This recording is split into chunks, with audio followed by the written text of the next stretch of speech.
ಕೆಂಪಾದ ನೆಲ, ತಂಪಾದ ಜಾಗ, ಇಂದಿರಾ ಗಾಂಧಿ, ರಾಜ್ಕುಮಾರ್ ಅಂಥವರು ಬಂದು ಹೋದಂತಹ ನೆನಪು. ಈ ಮನೆಯ ಬಗ್ಗೆ ತಿಳಿದಷ್ಟು ತಿಳಿಯುವಂತಹ ಕುತೂಹಲವಾಗುತ್ತೆ. ಇನ್ನಿಷ್ಟು ಕತೆಗಳು ಅಡಗಿವೆಯೋ ಅಂತ ಅನಿಸುತ್ತಲ್ವಾ? ಆಲ್ತೂರಿನ ಚಂದ್ರೇಗೌಡರ ಮನೆಯ ವಿಶೇಷತೆಗಳು ಒಂದ ಎರಡ. ಈ ಮನೆಯನ್ನ ನೋಡಿದಷ್ಟು ನಮಗೆ ಹೊಸತನ ಎನಿಸುವ ಹಳೆಯ ತಲೆಮಾರಿನ ವಿಷಯಗಳು, ವಸ್ತುಗಳು ಅನಾವರಣಗೊಳ್ಳುತ್ತಲೇ ಹೋಗುತ್ತವೆ. ಜನರೇಷನ್ ಟು ಜನರೇಷನ್ ಕೆಲವು ಬದಲಾವಣೆಗಳು ಆಗಿವೆ. ಈ ಮನೆ ಎಷ್ಟು ವಿಶಾಲವಾಗಿದೆಯೋ ಇವರ ಅಡುಗೆ ಮನೆನೂ ಅಷ್ಟೇ ವಿಭಿನ್ನವಾಗಿದೆ. ಹಳೆ ಮನೆಯಾದ್ರೂ ಮೂರು ಹೊಸ ಮಾದರಿಯ ಅಡುಗೆ ಮನೆಗಳಿವೆ. ಈ ಮನೆಗೆ 250 ವರ್ಷಗಳಾಗಿದ್ರೂ ಕೂಡ ಸಾಕಷ್ಟು ಬದಲಾವಣೆಗಳಾಗಿವೆ. ಹಳೆಯ ಮನೆಯಲ್ಲಿ ಹೊಸ ರೀತಿಯ ಮಾಡ್ಯುಲರ್ ಕಿಚನ್ ಮಾಡ್ಕೊಂಡಿದ್ದಾರೆ ಉಷಾ ಅವರು. ನಿಮ್ಮ ಮನೆಯಲ್ಲಿ ಎಷ್ಟು ಹಳೆಯದು ಹೊಸ ಬಂದ ತಕ್ಷಣವೇ ಹಳೆಯ ಒಂದು ಫೀಲ್ ಆಗುತ್ತೆ. ಆದರೆ ಒಳಗಡೆ ಬರ್ತಾ ಇದ್ದಂತೆಯೇ ಎಲ್ಲ ಫುಲ್ ಕಂಪ್ಲೀಟ್ಲಿ ಮಾಡ್ಯುಲರ್ ಆಗಿ ಕಂಪ್ಲೀಟ್ ಹೈಟೆಕ್ ಆಗೋಗಿದೆ. ಅದೇ ಈಗಿನ ಇದಕ್ಕೋಸ್ಕರ ನಾವು ಚೇಂಜ್ ಆಗಲೇಬೇಕಲ್ಲ. ಹೌದು. ಇಲ್ಲಿ ಒಳ್ಳೆ ಅಡುಗೆ ಮನೆ ಇತ್ತು. ಒಂದು 4 ವರ್ಷದಿಂದ ಅದೇ ಇತ್ತು. 4 ವರ್ಷದಿಂದ ನಾವು ಚೇಂಜ್ ಮಾಡ್ಕೊಂಡಿದ್ರಿ. ಅದೇ ಕೆಲವನ್ನ ನಮ್ಮ ಅತ್ತೆ ಮಾವ ಚೇಂಜ್ ಮಾಡಿದ್ರು.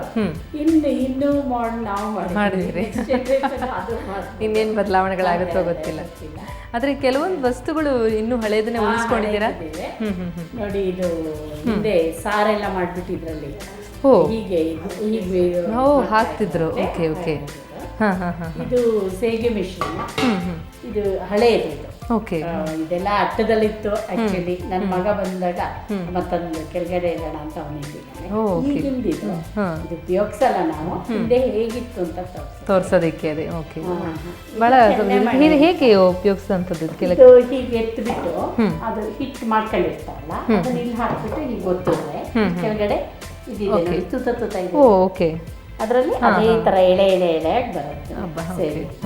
ಕಂಪ್ಲೀಟ್ಲಿ ವುಡ್ ಅಲ್ಲಿ ಮಾಡಿರುವಂಥದ್ದು. ಓಕೆ. ಸೊ ಎಷ್ಟು ಬದಲಾವಣೆಗಳು ಕಾಣಿಸ್ತವೆ ಈಗಲ್ವಾ? ಇದು ಚೆನ್ನೆಮಣೆ ಅಂತ ಆಟ ಆಡ್ತಾ ಇದ್ವಿ. ಹೌದು ಹೌದು. ನೋಡಿ, ಈಗಿನ ಪೆನ್ ಸ್ಟ್ಯಾಂಡ್ ತರ ಕಾಣುತ್ತೆ. ಅದು ಏನು ಉಪಯೋಗಿಸಿದ್ರು ಗೊತ್ತಿಲ್ಲ. ಓಕೆ. ಬಹುಶಃ ಈ ಸೌಟುಗಳು ಅದನ್ನೆಲ್ಲ ಇಡೋದಿಕ್ಕೆ ಬಳಸ್ತಿದ್ರು ಏನೋ ಅಲ್ವಾ? ಅದು ನೋಡೋದಿಕ್ಕೆಲ್ಲ ಇದು ಎಷ್ಟು ಇನ್ನೂ ಆ ಕೆತ್ತನೆಲ್ಲ ಹೇಗೆ ಉಳ್ಕೊಂಡಿದೆ ಅಂತ ಭಾಳ ಚೆನ್ನಾಗಿರುತ್ತೆ. ಹೊಸ ರೀತಿಯ ಅಡುಗೆ ಮನೆಯಲ್ಲಿ ಹಳೆ ರೀತಿಯ ವಸ್ತುಗಳ ಕಾಂಬಿನೇಷನ್ನು ನೋಡೋದಕ್ಕೂ ಚಂದ. ನೀವು ಬಳಕೆ ಮಾಡ್ತಾನೆ ಇಲ್ವಾ ಇವಾಗ? ಯಾವುದನ್ನು ಮಾಡಿಲ್ಲ. ಒಂದ್ಸರಿ ಮಾಡಿ ನೋಡ್ಬೇಕು ಅನ್ಸುತ್ತೆ. ಅದು ಮಾಡಿಲ್ಲ.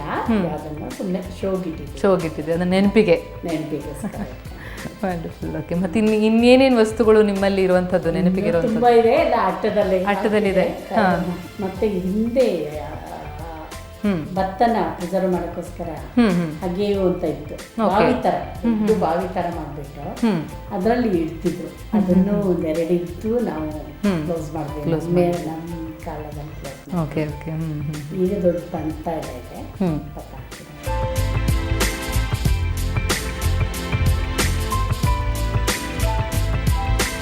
ಸೊ ಮೇಡಮ್, ನಿಮ್ಮ ಮನೇಲಿ ಬರ್ತಾ ಇದ್ರೆ ಒಂದೊಂದೇ ಅಡುಗೆ ಮನೆ ಸಿಗ್ತಾನೆ ಹೋಗ್ತದೆ. ಎಷ್ಟು ಅಡುಗೆ ಮನೆ ಇದೆ ಅಂತ ನಿಮ್ಮ ಮನೇಲಿ? ಅದು ಆಕ್ಚುಲಿ ಹಿಂದೆ ಒಂದೇ ಅಡುಗೆ ಮನೆ ಇತ್ತು. ನಾವೀಗ ಗಲೀಜ್ ಕಾಣುತ್ತೆ ಅಂತ ಮಧ್ಯೆ ಒಂದು ಗೋಡೆ ಹಾಕ್ಬಿಟ್ಟು ಫ್ರಂಟ್ ಅಲ್ಲಿ ಇರೋದನ್ನ ನಾನು ಉಪಯೋಗಿಸಲ್ಲ. ಮೂರಿದೆ. ಓಕೆ. ಎರಡನೇದು ಮತ್ತೆ ಇದನ್ನು ಉಪಯೋಗಿಸ. ಓಕೆ. ಒಲೆ. ಅಲ್ಲಿ ಸುಮ್ಮನೆ ಸ್ಟವ್ ಎಲ್ಲ ಇಟ್ಕೊಂಡಿದ್ದೆ. ಓಕೆ. ಇದು ಏನು ಅಸ್ತ್ರದ ಒಲೆ? ಶೃಂಗೇರಿಯವ್ರು ಮಾಡೋದು. ಶೃಂಗೇರಿಯಿಂದ ಸ್ಪೆಷಲ್. ಸ್ವಲ್ಪನೂ ಹೊಗೆ ಬರಲ್ಲ. ಇದಕ್ಕೆ ಇಲ್ಲಿ ಸೌದೆ ಹಾಕ್ಬೇಕು ನಾವು. ಅದು ಸ್ವಲ್ಪನೂ ಹೊಗೆ ಬರಲ್ಲ, ಏನೂ ಆಗಲ್ಲ. ಆಮೇಲೆ ಬೂದಿನ ಇಲ್ಲಿ ಕಲೆಕ್ಟ್ ಆಗುತ್ತೆ, ಇಲ್ಲಿ ತೆಗಿಬೇಕು. ಹಾಗಾಗಿ ಇದು ಆಕ್ಚುಲಿ ಮಾಡೋದವರು ಹುತ್ತದ ಮಣ್ಣಲ್ಲಿ. ಮತ್ತೆ ಇದು ಇಲ್ಲಿ ಮೇಲ್ಗಡೆ ಮಾಡಿರೋದ್ರಿಂದ ನಿಮ್ಗೆ ಬಹಳ ಸುಲಭನೂ ಅಲ್ವಾ ಇದೆಲ್ಲ ಹಾಕೋದಿಕ್ಕೆ? ಕಟ್ಟಿಗೆಗಳೆಲ್ಲ ಗಲೀಜಾಗಲ್ಲ. ಹೌದು ಹೌದು. ಚೆನ್ನಾಗಾಗುತ್ತೆ. ಕಡಿಮೆನೂ ಸಾಕಾ ಕಟ್ಟಿಗೆ? ತುಂಬಾ ಕಡಿಮೆ. ತುಂಬಾನೇ ಕಡಿಮೆ ಕಟ್ಟಿಗೆ ಸಾಕು. ಹೀಟು ತುಂಬಾ ಬರುತ್ತೆ.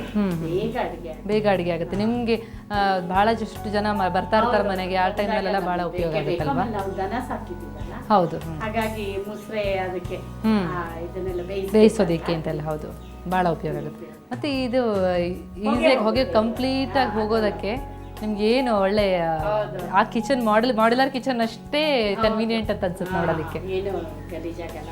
ಹೌದು. ಒಲೆ ಅಂತೂ ಬೇಕೇ ಬೇಕು ನಮಗೆ. ಚಳಿಗಾಲದಲ್ಲಿ, ಮಳೆಗಾಲದಲ್ಲಿ ಹೌದು ತುಂಬಾ ಕೋಲ್ಡ್ ಇರುತ್ತಲ್ಲ. ಹೌದು ಹೌದು. ಇದು ಎಷ್ಟು ಖರ್ಚು ಎಷ್ಟು ಬೀಳ್ಬೋದು ಈ ತರದ ಒಂದು ವ್ಯವಸ್ಥೆಗೆ? 10,000 ಆಗಿ ಹೋಗುತ್ತೆ.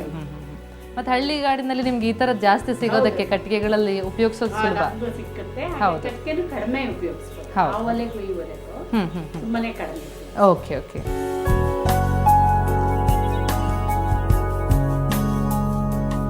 ಸುಮಾರು 1 ಎಕರೆ ಜಾಗದಲ್ಲಿ 250 ವರ್ಷಗಳಿಂದ ಭವ್ಯವಾಗಿ ನಿಂತಿರುವ ಈ ಮನೆಯ ಬಗ್ಗೆ ಮನೆಯವರಿಗೆಲ್ರಿಗೂ ಒಲವಿರೋದೇ ಇದರ ಉಳಿವಿಗೆ ಕಾರಣ.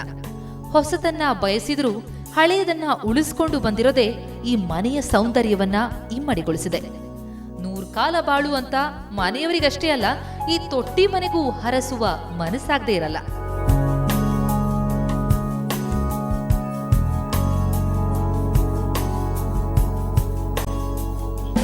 ಅಬ್ಬಾ, ಗಿಡ್ಡನೆಯ ಬಾಗಿಲು, ಉದ್ದುದ್ದನೆಯ ಕಂಬಗಳು, ಇವುಗಳಲ್ಲಿ ರಾಶಿಯಲ್ಲಿ ನೋಡ್ತಾ ಇದ್ರೆ ಈ ಮನೆಯ ವೈಭವವನ್ನು ಕಣ್ತುಂಬಿಸ್ಕೊಳ್ಳಿಕ್ಕೆ ಕಣ್ಣು ಸಾಲದು, ಸಮಯನೂ ಸಾಲದು ಅಂತ ಅನಿಸ್ತಾ ಇದೆ. ಹಾಗಾಗಿ ಈಗ ಕಾರ್ಯಕ್ರಮವನ್ನು ಮುಗಿಸುವಂತಹ ಸಮಯ ಬಂದೇ ಬಿಟ್ಟಿದೆ. ಆದರೆ ಮತ್ತೆ ಮುಂದಿನ ವಾರ ಇದೇ ರೀತಿ ಇನ್ನೊಂದು ಊರಿನ ಸುಂದರವಾದಂತಹ ಮನೆಯ ಅನಾವರಣ ನಿಮ್ಮೆದುರಿಗಾಗತ್ತೆ.